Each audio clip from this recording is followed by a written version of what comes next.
Father, as we come before you as your people, we thank you that you have made a way for us to do so, that you have, through the blood of your Son, made us family. So as we gather around your word, we are gathering at the feet of our Father to hear from you. As we continue moving our way through this, the Old Testament and these books, Father, help us to see your glory and see your Son and see all that you were doing for us. It's in Jesus' name we pray. Amen. All right, so Leviticus today, we should get through it. We spent like 17 weeks in Genesis and Exodus. I think we'll just spend 1.5 in Leviticus, half last time, then we'll finish it today. If you know Leviticus, you know why. There's lots of laws. That's the main idea of what's happening in Leviticus. Leviticus, the word just means priestly related, right, of the Levites is what the word means. And really it's the rule book for the Levite priesthood. So they would have opened this book and gone by this book to carry out their rules. And they did so until about 2,000 years ago when that stopped occurring. But that's basically what we have in this book. And we outlined the book last week where the first 7 chapters are laws about sacrifices, 8 and 10 about priestly ordination, then about moral laws, then about holiness, and then about vows. And we said that there's 2 big sort of biblical motifs, 2 big themes in the book of Leviticus. The first one being the theme of, which one I want to do first? We'll say atonement by blood. That is that it is made very clear to us that every sin will be paid for, without exception. The Israelites are made very clear to that sin is never just wiped under the rug, but it must be dealt with. And the way it's dealt with is by blood. That's laid out in Leviticus clearly. It's one of the primary teachings that we see in this book. And the other one, which is probably above that one, directly connected to it, is that God is holy, meaning set apart, what the word literally means, or transcendent, and that because of that, we are to be holy as well. That God is holy and He intends for us to be holy. We'll be a little shorter today, I imagine, just because I'm wanting to have a voice for Sunday, and this has been this way for like 5 days, and so I'm hoping it'll get better before Sunday, but we'll see how it goes. But this is the 2 big themes that I want you to see in the book, that it is made clear to us and to the Israelites, to the people of God, that God is different than we are, that He is above us, capital A, that He transcends the world and all things He has created, that He is holy and apart from everything that is evil or bad or dark, and that the only way to follow that sort of God is to seek the same kind of holiness. Not that we ever attain such on earth, but we are on our way to that sort of holiness. We've said in Titus, as we've been studying that on Sundays, that Christ is not just the kind of Savior that justifies you and puts His stamp over your name in the book of life and then says, see you at the end. It's that Christ declares you, that God declares you holy because of Christ, and then actually begins making you holy, actually begins purifying you and cleansing you, and that the Christian life in general, though it goes like this, is a path upward towards Christ-likeness. That is the story of the Christian. And that's natural, of course, because the Holy Spirit is with us, then He will produce the fruit of the Spirit, love and joy and peace in increasing measures. Okay, so 2 big themes being atonement is necessary for sin. There is no way around death if sin will be paid for, and no sin will go unnoticed. And that God is holy, and in response, we should be holy as well. What up, big time? Okay. Let's look at the chapter we ended with last week, Leviticus chapter 10. Leviticus chapter 10. To a controversial passage, a passage that, if we're honest, we don't fully understand what's going on in Leviticus 10. This is the story of Nadab and Abihu. Verse 1. Now Nadab and Abihu, the sons of Aaron, each took his censer and put fire in it and laid incense on it and offered unauthorized. You have a note there probably in your Bible that says something like, or this word could mean strange. We don't really know what that word means. If I'm not mistaken, it's a hapax legomenon, meaning it's the only time we have it in the Old Testament, that word. And so we're making some contextual guesses using what we have outside of text to know what it means. It means something like unauthorized, something like strange. Okay. Offered unauthorized fire before the Lord, which He had not commanded them. And fire came out from before the Lord and consumed them, and they died before the Lord. Then Moses said to Aaron, this is what the Lord has said, among those who are near me I will be sanctified. Sanctified is like the verb form of holy, right? It's like holified. It's the same word. So he says, upon those who are near me, meaning upon the priests, on those who are going to play the role of being closest to me, I will be treated as holy. If you hear nothing else, hear that. Among those who are close to me, which is all of us now in the new priesthood, right? The priesthood of all believers, I will be treated as holy. This is what the Lord has said. I will be glorified before the people. And Aaron held his peace. The modern day version of Jesus is much more, you guys come in late as you want. When you cook the meal, you can just do whatever you want. You own the place. The modern day Jesus, if you were to ask someone on the street to define Jesus in one word, to find God in one word, the word would certainly be love or mercy or compassion, even grace, all those good words. But it's important that we know that the only word that's ever raised to the highest degree in the Bible about God, meaning in Judaism, if you repeat something twice, it's like saying more. If you say it 3 times, it's like saying most. The only word we ever get like that in the Bible about God is holy. That He's not just holy, He is holy, holy, but not just holy, holy. He is holy, holy, holy. And that is what the angels are crying out in heaven right now around the throne of God is holy, holy, holy is the Lord God Almighty.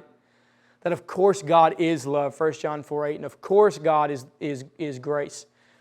But the one we get raised to the highest degree is God's holiness. And one of the reasons that our culture has gotten to the place it has become where it's still okay with Jesus in some sense, as long as it's there Jesus, is we've lost what the Bible would call the fear of God. We've lost the reality that God is holy and that we should stand as those underneath that sort of transcendent and holy God. Okay, look down at verse 8. The Lord spoke to Aaron saying, so Aaron has just lost his sons, right? These are don't let it just be characters, these are real people. Aaron has just lost 2 of his sons. He has more, which is the way how the Levite priesthood keeps going, but he lost 2 of his sons. The Lord spoke to Aaron, saying, drink no wine or strong drink, you or your sons with you, when you go into the tent of meeting, lest you die. It shall be a statute forever throughout your generations. Verse 10, you are to distinguish between the holy and the common, between the unclean and the clean. And you are to teach the people of Israel all the statutes the Lord has spoken to them by Moses. There's lots of sort of guesses we can make about what his sons did, but all we know is they brought an offering that was not authorized by God to bring.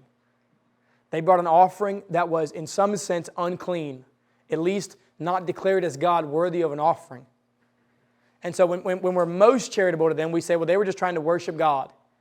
But when they did that, they were at least trying to be purely innovative and not settling what God had called for them to be or to sacrifice. And so there's meant to be this sort of heaviness on us as we read. And you can see that in the text as you read it all together. There's meant to be this heaviness as we read this story, which is a mournful story, but a realization of the weight of the holiness of God and what God has called us to. We talked about last time the golden calf, the worship of the golden calf, and how it at least became worship of Yahweh. Right? It wasn't that when they had the golden calf, it wasn't that they were now worshiping a different God. Right? That wasn't them worshiping Baal. That wasn't them worshiping something else. We're told that they looked to this calf as worshiping Yahweh, as worshiping God. And so the same thing as when in the Ten Commandments says God said, do not make any graven images. Primarily what he meant was images of him, right? Of images of not images of other gods, though that certainly applies. But we had this command, which they're breaking when they build the golden calf, about not making an image to represent the God. That's interesting, right, to ask why is that the case? Why does God care?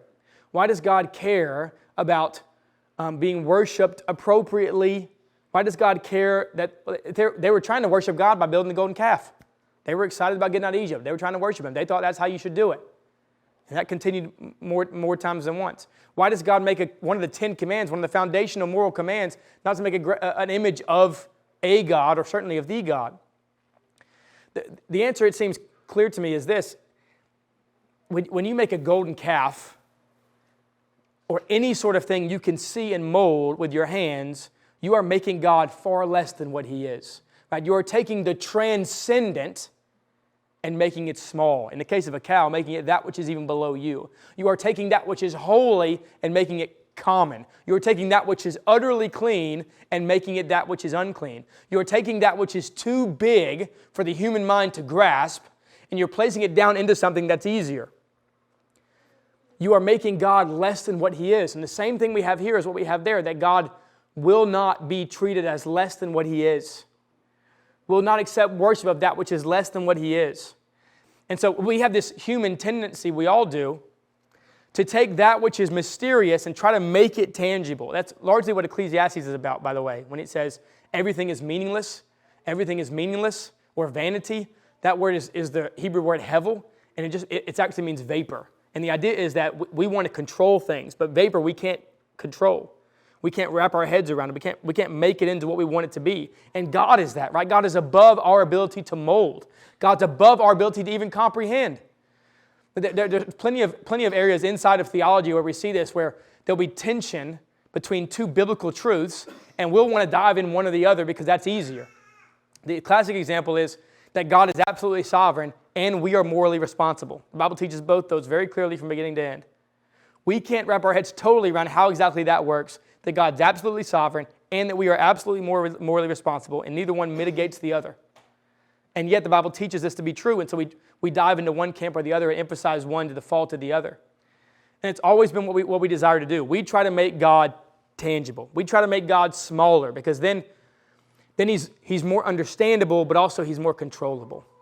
He's not so out of control. One of my favorite lines from the Chronicles of Narnia, which I read again with my kids a few years ago, and I'd like to read again.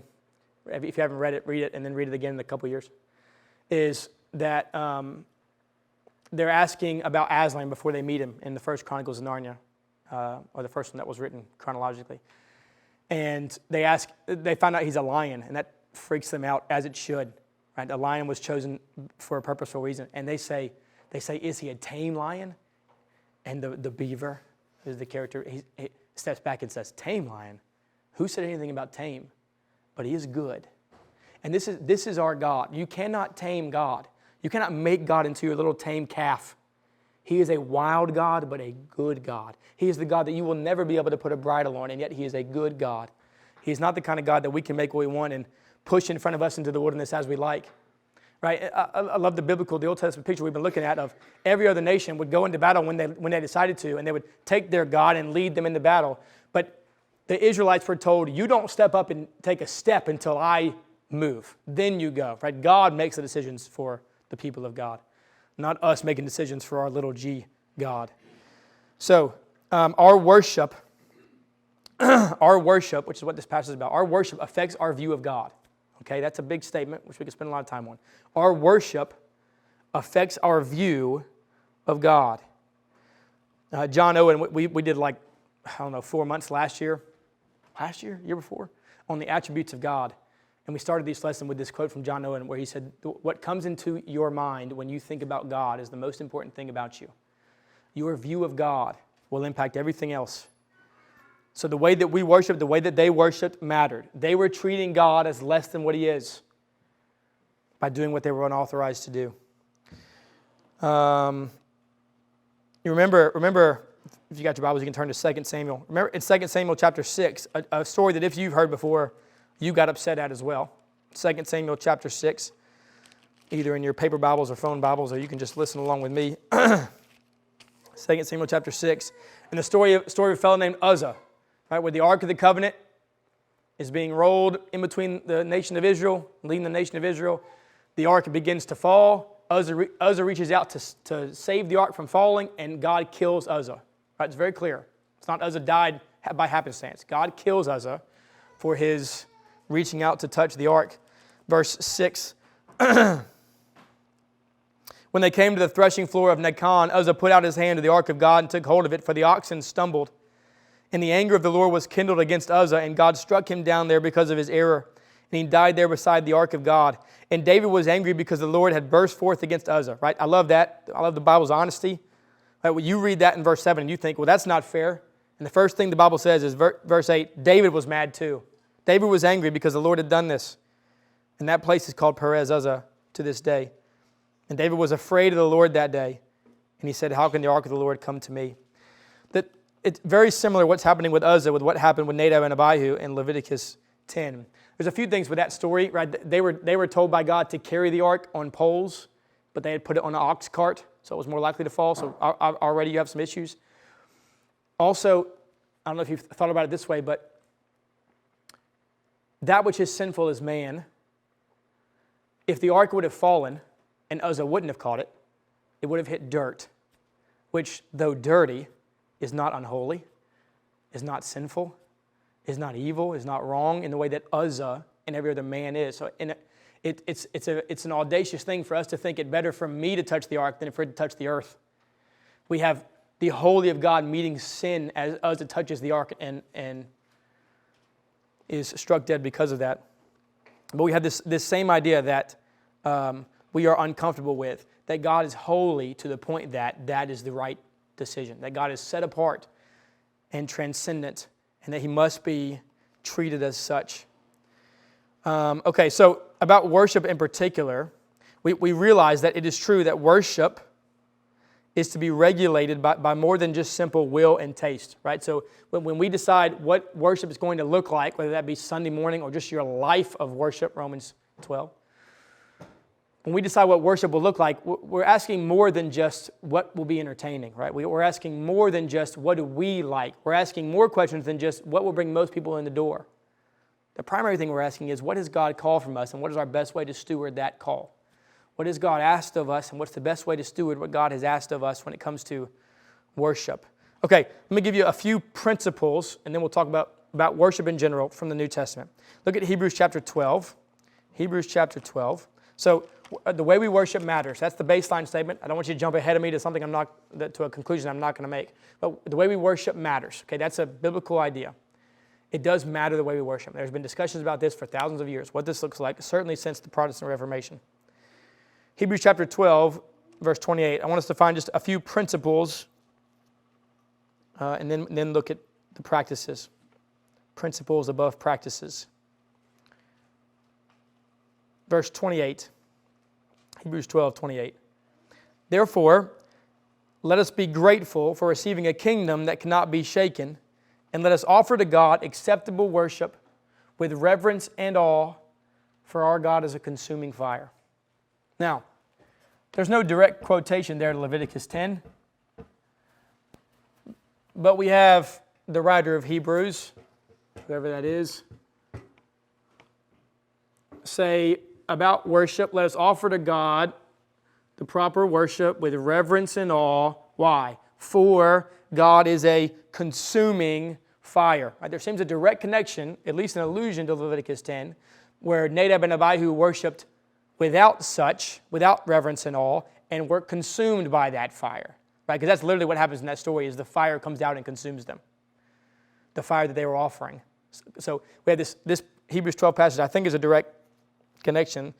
Let us offer to God acceptable worship with reverence and awe, for God is a God of consuming fire. So we have this principle that our worship should be reverent and awful, which unfortunately doesn't mean in English what it should mean, in my opinion. But here we're at. Reverence and awe is one of the key principles to our worship. Our worship should be, someone should be able to, let's just use Sunday mornings because that's clearly the easiest thing to talk about. If someone is to come in and sees us worship together, and by the way, worship's, it is singing, of course. That's probably maybe the primary in some sense. But we're worshiping when I'm preaching. We're worshiping when we're taking communion. We're worshiping when we're praying. If someone was to come in and experience our worship, they should be able to rightly define it as reverent and as aweful, as full of awe. That should be appropriate. If our worship cannot be defined with those words, then we're probably not doing it appropriately. We are probably worshiping in a way that is not appropriate, not God-honoring. Let us do this, for God is a God of consuming fire.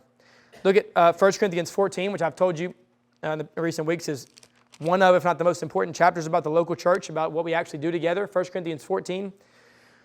1 Corinthians 14, verse... Well, it's the whole thing. We're just a couple of verses that are kind of summary verses. the final verse of the chapter, verse 40. As Paul has just finished giving all these kind of instructions about what it should look like when you get together. He says, all things should be done decently and in order. Decently and in order. 2 weeks ago, when we were looking at Titus chapter 1, we talked about how religious order is a good thing.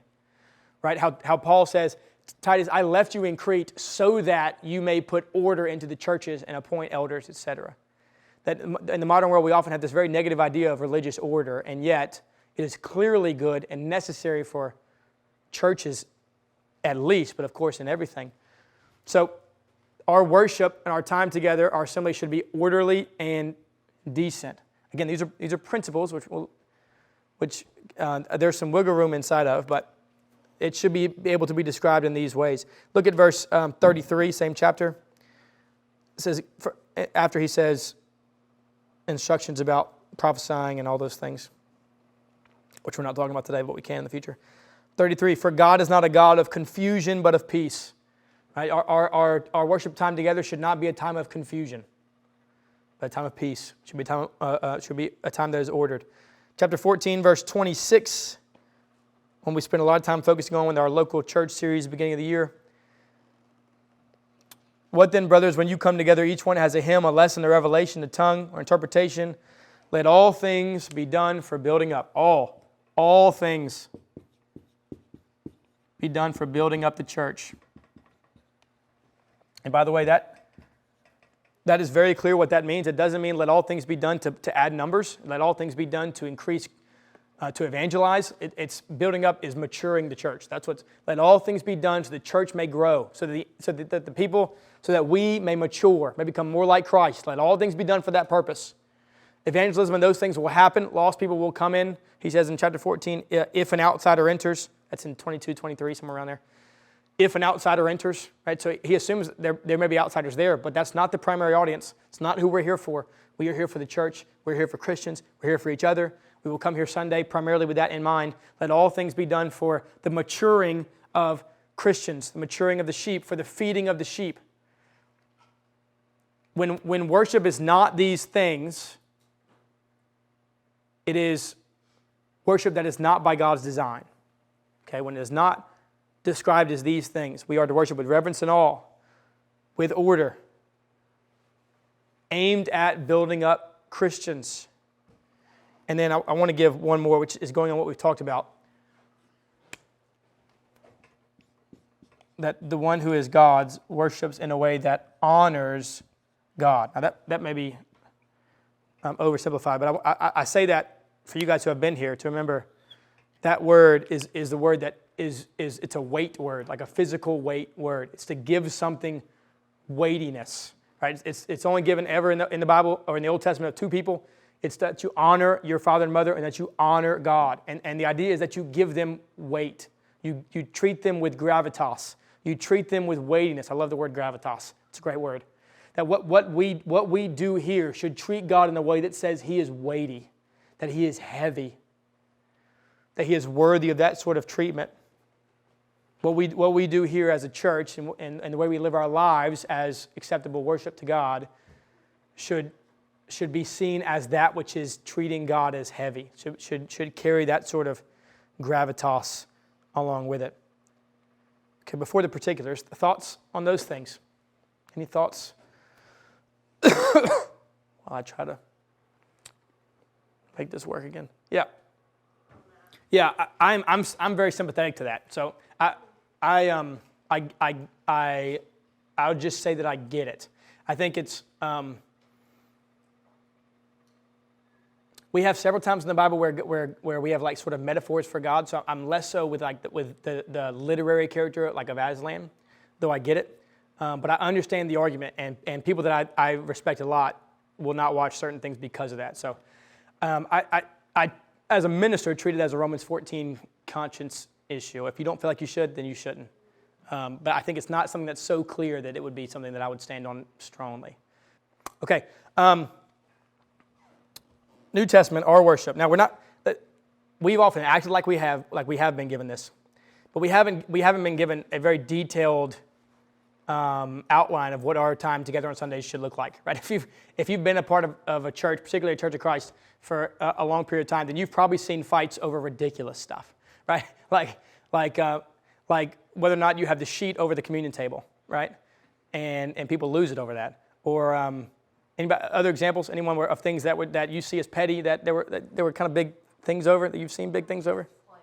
Say again. Church plays. Yeah, plays. Yeah, church plays. Communion not at a certain point, or not 2 songs of prayer. Yeah, like this is so often we have people that if you don't follow that exact order, they're like, "What are we doing? This is not scriptural." And there's nothing like that, right? There's so little like that. Yeah, that's good. Yeah. What else? It was frowned upon back in the day to do what we done before we came up here to eat at the church building. Oh yeah, for sure. Yeah, you get all that stuff. Yeah, all that stuff for sure. Right? Can't have fellowship halls. Can't have nurseries. There's all kind of stuff. Oh yeah, big one. Yeah, big one. Here's yeah, pop up. Well, one of the things that Yeah, I love the point of, like, if the elders, if you as a church and the elders decide that you don't think it's right to do children's church, fine.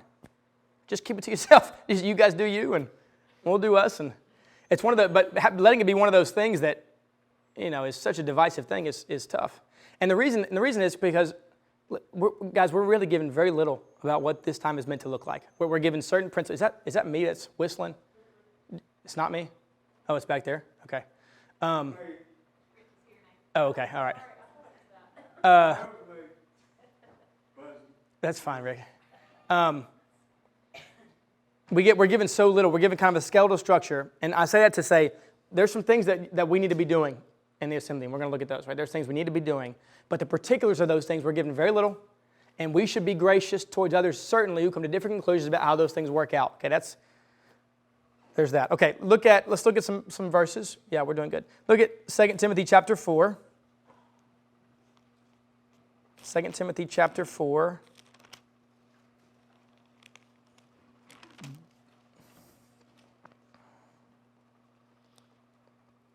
Verse 1. I charge you in the presence of God, Paul to Timothy, and of Christ Jesus, who is the judge of the living and the dead, and by his appearing in his kingdom, preach the word. Be ready in season, out of season, rebuke, reprove, exhort. Obviously, that we talked about 1st, 2nd Timothy, and Titus are called pastoral epistles. They're epistles aimed at the local church. This is obviously a letter to Titus, who is leading one of these churches, a minister of one of the churches at least. And so we have this clearly. Okay, so there should be the word preached. So that we see them preaching the word. Okay, preach the word. Preach the word. Look at 1 Timothy chapter 4. So back one book, 1 Timothy chapter 4, verse 13. 1 Timothy 4:13. Until I come, devote yourself to the public reading of Scripture. So the reading of the Word. We read the Word together. We come to read the Word. We come to preach the Word. We come to read the Word. All right, Colossians 3, verse 16, of course. Let the Word of Christ dwell in you richly, teaching and admonishing one another in all wisdom, singing psalms and hymns and spiritual songs with thankfulness in your hearts to God. And whatever you do in word or deed, do everything in the name of the Lord Jesus. Okay, so he says, it's important, let the word of Christ dwell in you richly, teaching one another, the way we do that, singing and admonishing one another in all psalms, hymns, and spiritual songs. Okay, so we are teaching each other the word that dwells in us as we sing, right? So we should be singing the word. We should be singing things that are grounded deeply in the word. We've made efforts here in the past years to we only get to sing so many songs a week. Normally it's 6. Normally we get 6 songs a week. We want those 6 songs to be theologically teaching songs, to be songs that are devoted to helping us know God more, to be doctrinal and to be true, to be weighty. So we are to sing the word. Sing the word. And we have, of course, that we could spend countless hours talking about the categories of psalms, hymns, and spiritual songs, which are 3 different words and 3 different ideas. They're not the same. We are called to do that. And we do that here. Anyway, 4th one, 1 Corinthians 11. 1 Corinthians 11. When we get done doing these, you can have your moment to comment or say what you want to say. 1 Corinthians 11.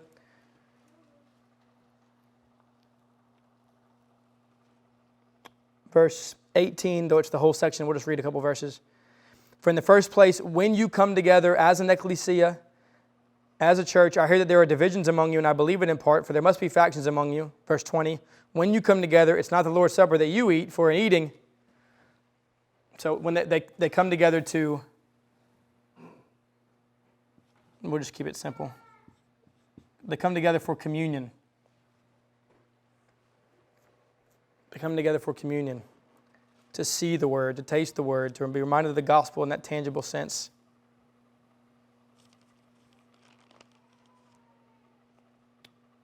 Look at chapter 16. I'm going to put, while you're getting 16, I'll put this other one in red. We spent the first few weeks talking about all the one another passages in the New Testament.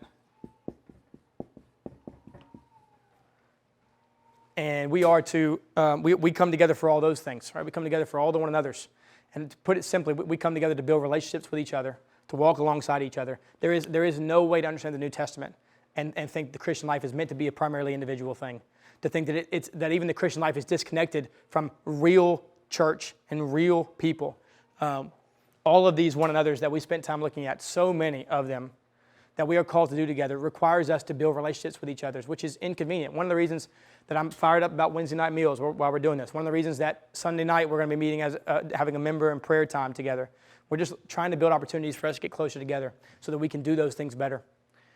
And then 1 Corinthians 16, verse 2, on the first day of the week, each of you is to put something aside and store it up as he may prosper, so there will be no collecting when I come. I'm going to put that one in red as well because it's a little different than the others. But the principle is there throughout Scripture, of course, that we are to be a giving people and that we are to be supporting the local church and that which is teaching us and all those things we've talked about before. Okay. Thoughts on those things? Yes, Doctor. There seems to be a distinction between preaching and teaching. Yeah. The word preaching is very similar to the English word to proclaim, right? So it is kind of what, and there's a distinction there. We see the 2 words used beside each other, not as the same. So with a conjunction in between, like for instance, double honor to the elders, especially those who labor in preaching and teaching. They're normally connected together, but there is some distinction there, and I think we see that distinction to some extent still. You got more thoughts on that, or yeah? Oh, preach and teach the word, yeah. Yeah, they're in the, and it uses that when it uses the word proclaim in that one. But of course, there's in the semantic range the same idea is that in doing so. But and really like, and this is important.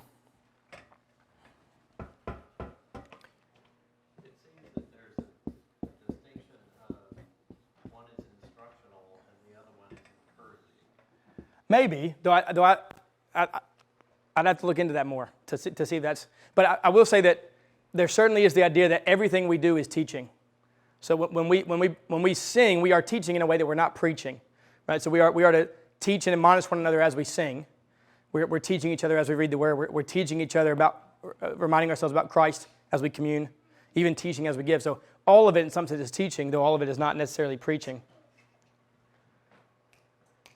Yeah. On the divisions issue in 1 Corinthians 11, is that a social class thing? Probably, yeah. Or enriched? That's the traditional understanding of 1 Corinthians 11 is that there was sort of a class system, and that what was going on when they were taking communion is that the highest class of people were getting all the food or all their fill, and then whatever's left was passed on the second class of people. And if anything was left, there was passed to the third class, and often those in the third class were going home hungry because it never got to them, right? Which is the idea, I think. While those in the first class were getting drunk with their excess of the wine representing the blood of Jesus. What else?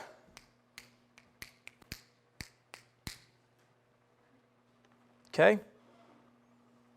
Wonderful. So, our worship should be that which is reverent and awe-inspiring, that is full of awe, and it is orderly and all those things. And these are things we should be seeing regularly in our assemblies. We should be preaching the Word, reading the Word, singing the Word, taking communion together, taking part in giving to the works of the Lord, looking for opportunities to build a relationship with each other, and teaching each other in all these things.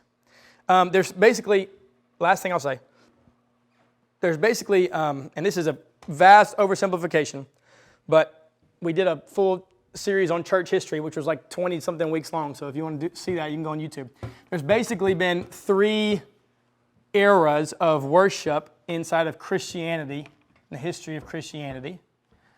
The first one is we'll just call primitive or early, and that was the first few hundred years of Christianity when Christianity was persecuted. It was underground. It's when you know the little ichthys fish that you see, which represents Christ because the Greek letter is ichthys.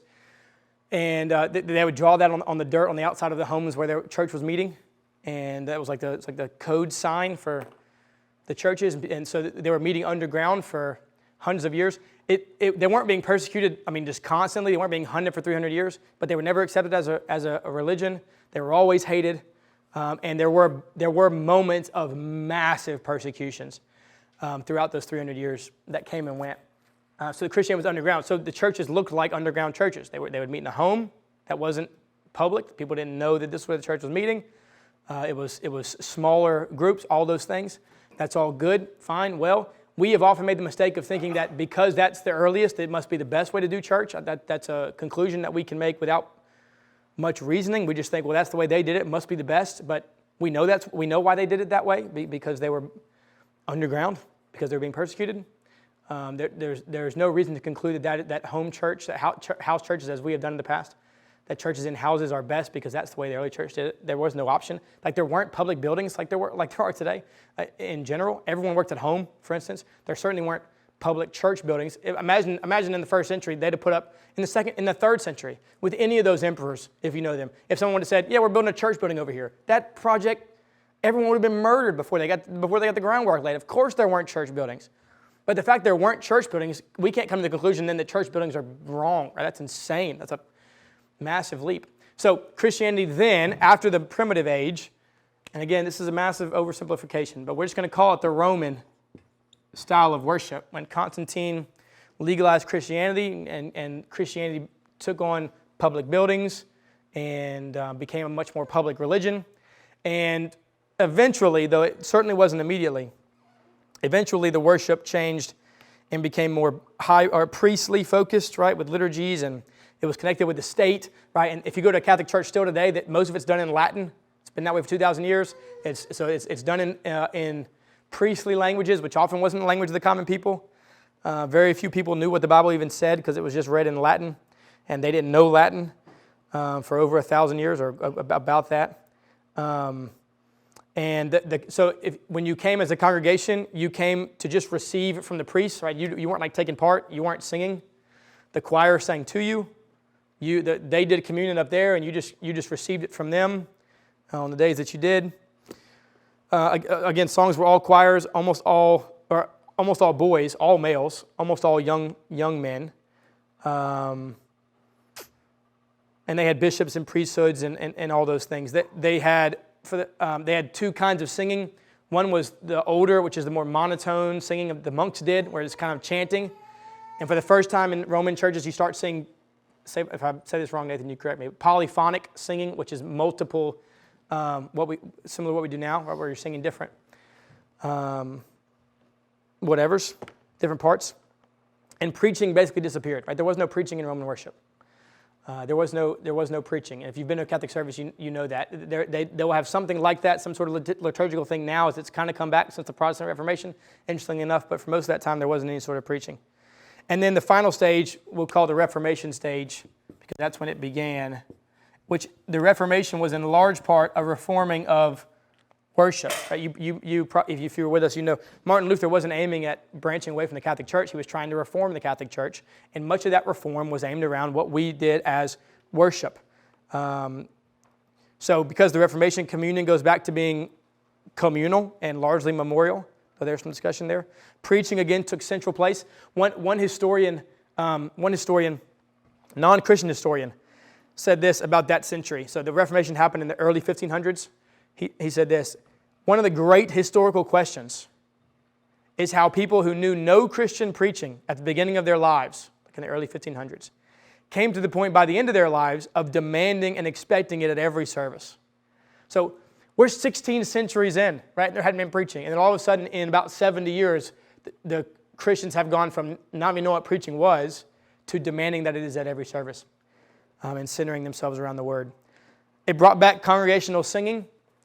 They would say, modern version of the word, but they would say that we are all, every Christian, to sing with lust, meaning to sing with passion, that all of us are to sing, not just to watch the choir sing, but we all are to sing. Brought back prayers, brought back the right giving, and we'll talk about the rest next time. Okay, thoughts on any of that stuff?